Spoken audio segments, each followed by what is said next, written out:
ചെയ്യാൻ പോകുന്നത് ട്രാൻസ്പോസ് എന്ന് പറയുന്ന ഒരു ഫംഗ്ഷനെ പറ്റിയിട്ടാണ്. അതായത് നമുക്ക് ഈ ഒരു ഡാറ്റ ഇങ്ങനെയല്ല വേണ്ടത്. ഈ ജാനുവരി, ഫെബ്രുവരി, മാർച്ച്, ഏപ്രിൽ ഈ ഒരു ഡാറ്റ, അതായത് ഹൊറിസോണ്ടലി ഉള്ള ഈ ഒരു ഡാറ്റ നമുക്ക് വെർട്ടിക്കലി ആണ് വേണ്ടത്. Okay, then apples, banana, strawberry ഇതൊക്കെ കോളം ഹെഡേഴ്സ് ആയിട്ട്, അതായത് ഹൊറിസോണ്ടലി ആണ് വേണ്ടതെന്ന് വിചാരിക്കാം. എങ്ങനെയാണ് അത് വളരെ ഈസി ആയിട്ട് നമുക്ക് ചെയ്യാന്നുള്ളതാണ് ഞാനിവിടെ പറയാൻ പോകുന്നത്. ഇത് നമ്മൾ മുന്നേ എക്സൽ ട്രിക്സിൽ ചെയ്തിട്ടുള്ളതാണ്. ആ സമയത്ത് പക്ഷെ നമ്മൾ ഫോർമുല വരുമ്പോൾ എന്ത് ചെയ്യാമെന്നുള്ളത് ഡിസ്കസ് ചെയ്തിട്ടില്ല. ഓക്കെ, മന്ത്ലി സെയിൽസിന്റെ ഡാറ്റയാണുള്ളത്. ടോട്ടൽ കൂടി ഇവിടെ ഇട്ടിട്ടുണ്ട്, കണ്ടല്ലോ. അപ്പോൾ ഇതിലെങ്ങനെയാണ് ചെയ്യാന്നുള്ളത് ഞാൻ കാണിച്ചു തരാം. നമ്മൾ ടോട്ടലും കൂടി ഫൈൻഡ് ചെയ്തിട്ട് നമുക്ക് ട്രാൻസ്പോസ് ഫംഗ്ഷൻ പറയാം. അപ്പോൾ ജസ്റ്റ് ഞാൻ ഇത് സെലക്ട് ചെയ്ത് കൊടുക്കുകയാണ്. ദെൻ നമ്മൾ ഓൾട്ടും ഈക്വൽട്ടും കൂടി ഒന്നിച്ച് പ്രസ് ചെയ്തിട്ടുണ്ടെങ്കിൽ നമുക്ക് ഈ ഒരു സെൽസിലെല്ലാം ടോട്ടൽ വന്നിട്ടുണ്ടാവും. അപ്പോൾ അത് മറക്കണ്ട, ഓൾട്ടും ഈക്വലും ആണ് അങ്ങനെ സമ്മ് കാണാൻ വേണ്ടി നമ്മൾ ചെയ്യേണ്ടത്. അപ്പോൾ ഒരു സിംഗിൾ ക്ലിക്ക് കൊണ്ട് നമുക്ക് എല്ലാ സെല്ലിലേക്കും സമ്മ് കിട്ടുന്നതായിരിക്കും. അപ്പോൾ ഇനി നമുക്ക് ട്രാൻസ്പോസ് ഫംഗ്ഷനെ പറ്റി പറയാം. അപ്പോൾ ട്രാൻസ്പോസ് ചെയ്യാൻ വേണ്ടിയിട്ട് ഞാൻ ഈ സെൽസിലെ ഡാറ്റയൊക്കെ ഒന്ന് സെലക്ട് ചെയ്ത് കൊടുക്കുകയാണ്. ഓക്കെ, ദെൻ കൺട്രോൾ സി എന്നുള്ളത് പ്രസ് ചെയ്ത് കൊടുക്കുക. എവിടെയാണോ നമുക്കിത് വെക്കേണ്ടത്, അതായത് ഈ ഡാറ്റ കൊണ്ടുവന്ന് എവിടെയാണോ വെക്കേണ്ടത് അവിടെ ക്ലിക്ക് ചെയ്ത് വെച്ചതിന് ശേഷം ഒന്നുകിൽ റൈറ്റ് ക്ലിക്ക് ചെയ്തിട്ട് എടുക്കാം, അല്ലെങ്കിൽ ഇവിടെ പേസ്റ്റ് എന്നുള്ള ഈ ഒരു ഡ്രോപ്പ് ഡൗൺ ലിസ്റ്റ് സെലക്ട് ചെയ്യാം. ഞാനിവിടെ റൈറ്റ് ക്ലിക്ക് ചെയ്തിട്ട് കാണിച്ചു തരാം. ജസ്റ്റ് ഇവിടെ റൈറ്റ് ക്ലിക്ക് ചെയ്യുമ്പോൾ നമുക്കിവിടെ കാണാം പേസ്റ്റ് സ്പെഷ്യൽ, ആ ഓപ്ഷൻ ഒന്ന് ക്ലിക്ക് ചെയ്ത് കൊടുക്കാം. ദെൻ നമുക്കിവിടെ കാണാം ട്രാൻസ്പോസ് എന്നുള്ള ഈ ഒരു ഓപ്ഷൻ. അപ്പോൾ അത് ടിക്ക് മാർക്ക് ചെയ്തതിന് ശേഷം ഓക്കെ ക്ലിക്ക് ചെയ്യുക. നമ്മുടെ ഡാറ്റ കംപ്ലീറ്റ് ആയിട്ടും ട്രാൻസ്പോസ് ആയിട്ടുണ്ട്, കണ്ടല്ലോ. അതായത് ആപ്പിൾസ്, ബനാന, സ്ട്രോബെറി നേരത്തെ പറഞ്ഞതുപോലെ തന്നെ ഇതൊക്കെ കോളം ഹെഡേഴ്സ് ആയിട്ടും മന്ത്സ് ഒക്കെ തന്നെയും റോയിൽ ഹെഡേഴ്സ് ആയിട്ടും വന്നിട്ടുണ്ട് അല്ലേ. നമ്മുടെ ടോട്ടലും ഇവിടെ ഉണ്ട്, കണ്ടല്ലോ. ഓക്കെ, എനിക്ക് ഈ ഒരു ഡാറ്റയിൽ ഒരു ചേഞ്ച് വരുത്തണം എന്നിരിക്കട്ടെ. ഇവിടെ ഒന്ന് മാറ്റി കൊടുക്കുകയാണ്. അപ്പോൾ അതൊന്ന് 500 എന്നാക്കുകയാണ് ഞാൻ. എൻ്റർ കീ പ്രസ് ചെയ്യുന്നു. പക്ഷേ ഈ ഒരു സെല്ല് ഒരു ചേഞ്ചും വന്നിട്ടില്ല. ഇവിടെ 500 ആയി. നിങ്ങൾക്ക് നിങ്ങളുടെ ഡാറ്റ ട്രാൻസ്പോസ് ചെയ്ത് കിട്ടിയാൽ മാത്രം മതി എന്നാണെങ്കിൽ നിങ്ങൾക്ക് തീർച്ചയായിട്ടും ഈ ട്രാൻസ്പോസ് ഇങ്ങനെ യൂസ് ചെയ്യാം.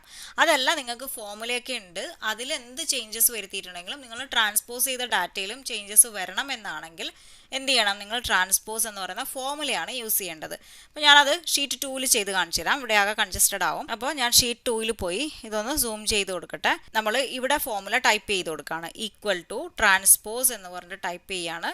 ദെൻ അത് വരുന്നുണ്ട്, സെലക്ട് ചെയ്തു. ദെൻ അറേ ആണ് ഇവിടെ നമ്മൾ സെലക്ട് ചെയ്ത് കൊടുക്കേണ്ടത്. അറേ എന്ന് പറയുമ്പോൾ നമ്മുടെ ഈ ഒരു ഡാറ്റ അല്ലേ, ഫസ്റ്റ് ഷീറ്റിലുള്ള നമ്മുടെ ഡാറ്റയാണ് നമ്മുടെ അറേ. അതൊന്ന് സെലക്ട് ചെയ്ത് കൊടുക്കുക. ദെൻ ഇവിടുന്ന് തന്നെ എൻ്റർ കീ പ്രസ് ചെയ്യുക. അപ്പോൾ നമ്മുടെ ഷീറ്റ് 2ലേക്ക് ഓട്ടോമാറ്റിക്കലി പോകുന്നതായിരിക്കും, കണ്ടോ. അപ്പോൾ നമ്മുടെ കംപ്ലീറ്റ് ഡാറ്റയും ട്രാൻസ്പോസ് ആയിട്ട് തന്നെ ഇവിടെ വന്നിട്ടുണ്ട്. ഓക്കെ, നമ്മൾ ഹൊറിസോണ്ടലി ഉള്ള ഡാറ്റേനെയാണ്, ഹൊറിസോണ്ടലി ജാനുവരി, ഫെബ്രുവരി ഉള്ളതിനെയാണ് നമ്മൾ ഇവിടെ കൊണ്ടുവന്നിട്ട് എന്താക്കിയിട്ടുള്ളത്, നേരെ തിരിച്ചിട്ടത്. മനസ്സിലായല്ലോ. അപ്പോൾ ഇനി നമ്മൾ ഷീറ്റ് 1ൽ പോയിട്ട് എന്തെങ്കിലും അപ്ഡേഷൻ നടത്തിയെന്നിരിക്കട്ടെ. ഇവിടെ മാറ്റിയിട്ട് ഇത് ഞാനൊരു 600 ഇട്ട് കൊടുക്കുകയാണ്. എൻ്റർ കീ പ്രസ് ചെയ്യുന്നു. അപ്പോൾ ഇവിടെ നമുക്ക് ഒരു മാറ്റവും കാണില്ല.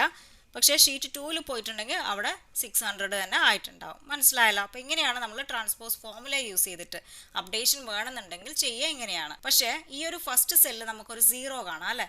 എന്താണ് ഈ 0? അതായത് ഞാൻ ഈ സെല്ലൊന്ന് ക്ലിക്ക് ചെയ്ത് കൊടുത്തിട്ടുണ്ടെങ്കിൽ കണ്ടോ, നമ്മുടെ ഫോർമുല ഇരിക്കുന്നത് ഈ ഒരു സെല്ലിലാണ്. അപ്പോൾ ഈ സെല്ലിൽ ഇപ്പോൾ 0 നിങ്ങൾക്ക് കാണുന്ന എന്തുകൊണ്ടാണെന്ന് വെച്ചിട്ടുണ്ടെങ്കിൽ നമ്മൾ ഈ ഒരു ഫസ്റ്റ് സെല്ലുണ്ടല്ലോ, ഷീറ്റ് 1ൽ പോയിട്ടുണ്ടെങ്കിൽ ഈ ഒരു സെല്ല് ഇവിടെ എംപ്റ്റി ആണ്. അതുകൊണ്ടാണ് നമുക്ക് ഷീറ്റ് 2ൽ എത്തുമ്പോൾ ഇവിടെയും 0 വന്ന് കിടക്കുന്നത്. ആ ഡാറ്റയും എന്തെങ്കിലും ഫില്ല് ചെയ്ത് വെച്ചിരുന്നെങ്കിൽ നമുക്ക് എന്താണ് ഇങ്ങനെ ഒരു 0 ഇവിടെ ഡിസ്പ്ലേ ആവില്ല. ഓക്കെ, അപ്പോൾ ഇത് പോക്കാൻ വേണ്ടി, അതായത് ഈ 0നെ നമുക്ക് മാറ്റണം, അതേസമയം നമുക്ക് അപ്ഡേഷൻ നടക്കണമെന്നുണ്ടെങ്കിൽ ജസ്റ്റ് നമ്മൾ ഈ ഡാറ്റ ഒന്ന് കോപ്പി ചെയ്യുക, കൺട്രോൾ സി. then ഞാൻ ഷീറ്റ് 3ൽ കൊണ്ടുവന്നിട്ട് അത് പേസ്റ്റ് ചെയ്യാൻ പോവാണ്. അപ്പോൾ പേസ്റ്റ് ചെയ്യുന്നതിന് മുൻപേ നമ്മൾ പേസ്റ്റിൽ പോവുക. ആ ഓപ്ഷൻസിൽ നമുക്കിവിടെ പേസ്റ്റ് ലിങ്ക് എന്നുള്ള ഈ ഒരു ഓപ്ഷൻ ഉണ്ട്. ഓക്കെ, അപ്പോൾ നമ്മൾ ഫസ്റ്റ് സ്റ്റെപ്പിൽ ട്രാൻസ്പോസ് ചെയ്ത് കഴിഞ്ഞു. ഇനി ആ 0 റിമൂവ് ചെയ്യുക എന്നുള്ളതാണ് നമ്മുടെ എയിം. അപ്പോൾ പേസ്റ്റ് ലിങ്ക് എടുക്കുക, അതൊന്ന് ക്ലിക്ക് ചെയ്ത് കൊടുക്കുക.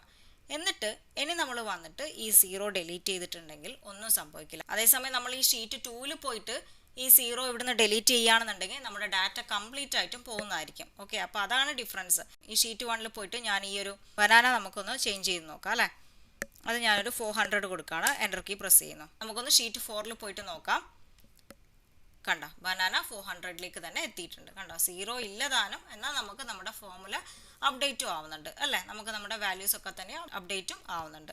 മനസ്സിലായോ? അപ്പോൾ ഇങ്ങനെയാണ് നമ്മുടെ ട്രാൻസ്പോസ് ഫംഗ്ഷൻ എന്ന് പറയുന്നത് വർക്ക് ചെയ്യുന്നത്. ഇനിയിപ്പോൾ നേരത്തെ ഞാൻ പറഞ്ഞു നമ്മുടെ ആ ഒരു സെല്ല് ബ്ലാങ്ക് ആയതുകൊണ്ടാണ് 0 ഡിസ്പ്ലേ ആയതെന്ന് അല്ലേ. ഈ ഒരു ഡാറ്റയ്ക്ക് നമുക്ക് ബ്ലാങ്ക് ഒന്നുമില്ല. ഇതുകൂടി ചെയ്ത് നോക്കാം. അപ്പോൾ അതിന് വേണ്ടിയിട്ട് ഞാൻ ഇവിടെ വന്നിട്ട് ഈക്വൽ ടു ട്രാൻസ്പോസ് എന്ന് ടൈപ്പ് ചെയ്ത് കൊടുക്കുകയാണ്. ടാപ്പ് കീ പ്രസ് ചെയ്ത് അത് സെലക്ട് ചെയ്തു. ദെൻ നമ്മുടെ ഡാറ്റ അറേ എന്ന് പറയുന്നത് ഇതാണ്.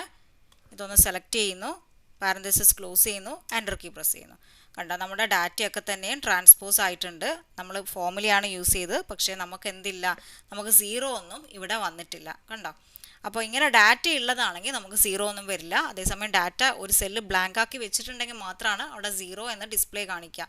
അതേസമയം നമുക്ക് ഈ ഒരു സെല്ലിൽ എന്താണ്, ട്രാൻസ്പോസിൻ്റെ ആ ഒരു ഫോമുല ഉണ്ട്. ഇങ്ങനെയാണ് നമ്മുടെ ട്രാൻസ്പോസ് ഫംഗ്ഷൻ വർക്ക് ചെയ്യുന്നത്. എല്ലാവരും ഒന്ന് ട്രൈ ചെയ്ത് നോക്കുക. നമ്മുടെ ഇന്റർവ്യൂ സീരീസിൽ ക്വസ്റ്റ്യൻ നമ്പർ 4 ഇതായിരുന്നു, how do you clear all the formatting without removing the cell contents. അതായത് സെൽ കണ്ടന്റ്സ് അങ്ങനെ തന്നെ വേണം, പക്ഷേ നമുക്ക് ഫോമാറ്റിംഗ് റിമൂവ് ചെയ്യണം. അപ്പോൾ എക്സാമ്പിൾ ആയിട്ട് ഞാൻ ഈ ഒരു ഷീറ്റാണ് എടുത്തിട്ടുള്ളത്. ഈ ഷീറ്റിൽ നമുക്ക് ഫോമാറ്റിംഗ് എല്ലാം റിമൂവ് ചെയ്തിട്ട് കണ്ടന്റ്സ് അങ്ങനെ തന്നെ വെക്കണം എന്നാണെങ്കിൽ ജസ്റ്റ് ഒന്ന് ഡാറ്റ സെലക്ട് ചെയ്ത് കൊടുക്കുക. ദെൻ ഇവിടെ ഹോം ടാബിൽ എഡിറ്റിംഗ് എന്നുള്ളൊരു ഗ്രൂപ്പ് ഉണ്ടല്ലോ, ആ എഡിറ്റിംഗിൽ ക്ലിയർ എന്നുള്ള ഓപ്ഷനിൽ പോയിട്ട് ഒന്ന് ക്ലിക്ക് ചെയ്ത് കൊടുക്കുക. ഇവിടെ കുറേ ഓപ്ഷൻസ് നിങ്ങൾക്ക് കാണാം അല്ലേ. ഇതിൽ ക്ലിയർ ഓൾ ആണ് കൊടുക്കുന്നുണ്ടെങ്കിൽ എല്ലാം പോകുന്നതായിരിക്കും. ക്ലിയർ ഫോമാറ്റ്സ് മാത്രം കൊടുക്കുകയാണെങ്കിൽ എന്താണ്, ആ ഫോമാറ്റിംഗ് അങ്ങ് പോയി കിട്ടും. ഇനി ക്ലിയർ കണ്ടന്റ്സ് ആണെങ്കിൽ ഫോമാറ്റിംഗ് അവിടെ നിൽക്കും, എന്നിട്ട് എന്ത് ചെയ്യും, കണ്ടന്റ്സ് മാത്രം റിമൂവ് ആവും. ഓക്കെ, അപ്പോൾ ഞാനിവിടെ കൊടുക്കാൻ പോകുന്നത് ക്ലിയർ ഫോമാറ്റ്സ് ആണ്. ഇതാണ് നമ്മുടെ ആൻസറും. ക്ലിയർ ഫോമാറ്റ്സ് ക്ലിക്ക് ചെയ്ത് കൊടുത്തിട്ടുണ്ടെങ്കിൽ നമ്മുടെ ഫോമാറ്റിംഗ് കംപ്ലീറ്റ് അങ്ങ് പോയി. അപ്പോൾ നമുക്ക് നെക്സ്റ്റ് ക്ലാസ്സിൽ നല്ലൊരു ടോപ്പിക്കുമായിട്ട് കാണാം. So thank you for watching. By.